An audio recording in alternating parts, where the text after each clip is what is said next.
There's nothing worse than showing up to immigration without a visa. I can go on a transaction and see exactly on the map where I made that purchase. This one is the biggest I've ever seen. Hi everyone, I'm Tati Kapaya and these are my 10 travel essentials.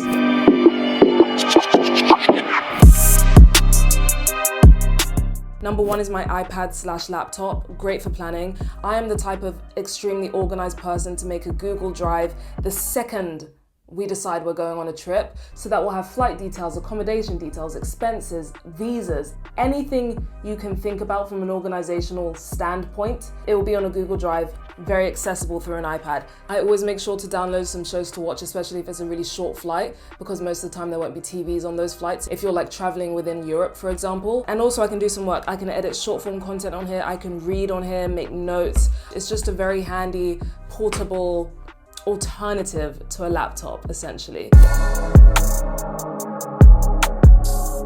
Number two is my camera and any accessories. So being a content creator, I film everything. I really do try to bring as few tech gadgets as possible when I travel, but you still want to make good stuff. So typically I have 3 tripods I travel with. One is a phone tripod that I can slip into any hand luggage, super easy. One is a big tripod for my main camera, setting up shots in the house, that sort of stuff. And then the other one is my Gorilla Pod that I can use out and about when vlogging. I have 2 different cameras, but I usually only take my SONY a7S Mark III when I'm traveling, and I have a 24-105 lens that attaches to it. Obviously you can't forget your hard drive and any spare SD cards for storing footage. I like to make sure everything's backed up. There's nothing worse than damaged or corrupt footage.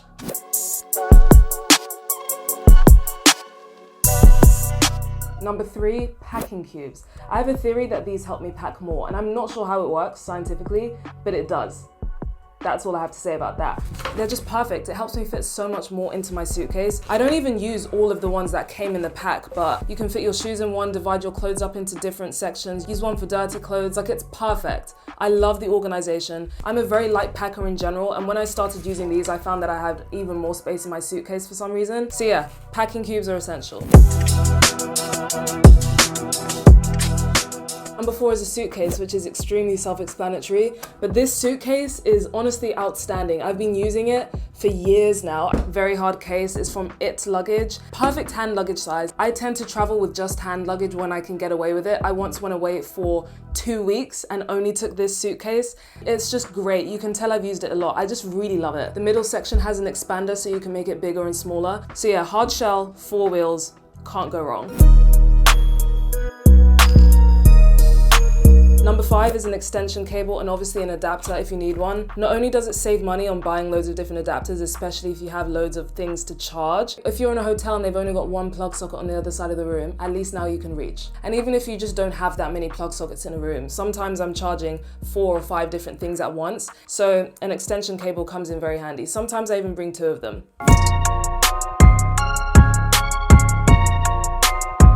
Passport and any other important documents. Very self-explanatory yet again. There's nothing worse than showing up to immigration without a visa. I like to keep my passport in the exact same spot in my bag, no matter where I am. I also need to replace my passport. It's faded so much right now. How many pages of stamps do you think I have by now? 9.5, I'd say 10 in total. There are a few that are scattered on random pages that I'm not gonna count. 10 pages of stamps, so 1/3 of the way full.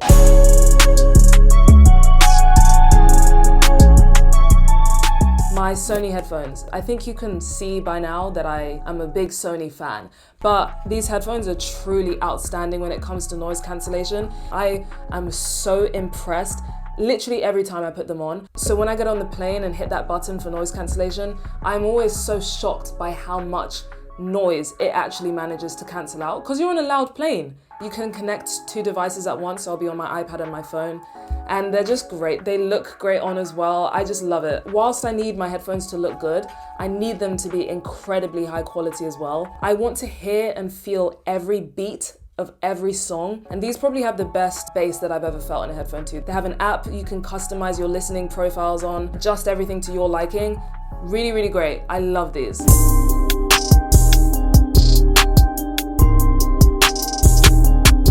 A huge tote bag. As far as tote bags go, this one is the biggest I've ever seen, and it is still small enough to be hand luggage and fit under your plane seat. And I know what you're thinking, it's incredibly difficult to find things in a normal size tote bag.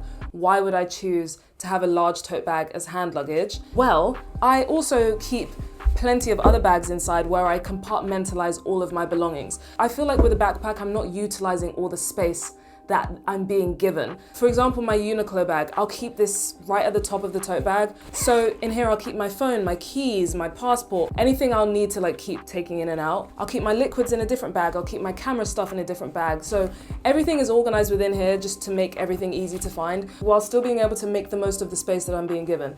I'm very much a tote bag girly. I collect tote bags like no one else. So yeah, this was from Samso in Copenhagen. I got it in a sale. Amazing stuff. My phone, again, extremely self-explanatory. Even my case is travel themed. It's from Casetify. It says JFK New York, which is actually where my next destination is, so I'm really excited about that. But for traveling purposes, I keep my boarding pass on my phone. I can't remember the last time I printed one out voluntarily. I use WhatsApp to stay in contact with people so you can avoid all of the carrier fees, obviously take photos and shoot content, update you guys on my Instagram stories and stuff like that, download offline maps. Basically, my whole life is on my phone when traveling. I feel like if you take everything else away and just leave me with my phone, I'd still be able to get by. It would be difficult, but I could make it work. Last but not least, travel-friendly bank cards. I personally use Monzo quite a lot. They have no fees when you're traveling abroad, so you can avoid all of those nasty exchange rates. You can also track your spending really well with Monzo. So for example, when I'm making a video about what I spent in a specific day in a specific city or country, I can go on a transaction and see exactly on the map where I made that purchase, or even just make separate pots for different trips. So yeah, I just love the organization as well.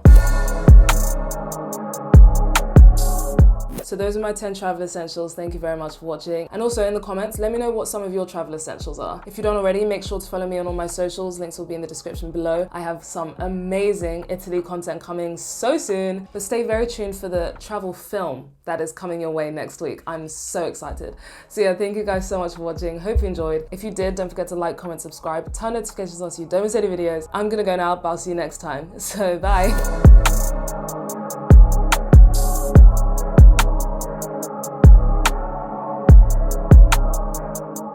Hi GQ, I'm Tati Kapaya, and these are my Hi GQ, I'm Tati Kapaya, and these are my 10. So I can't do this. Hi GQ, I'm Tati Kapaya, and these are my 10 essentials.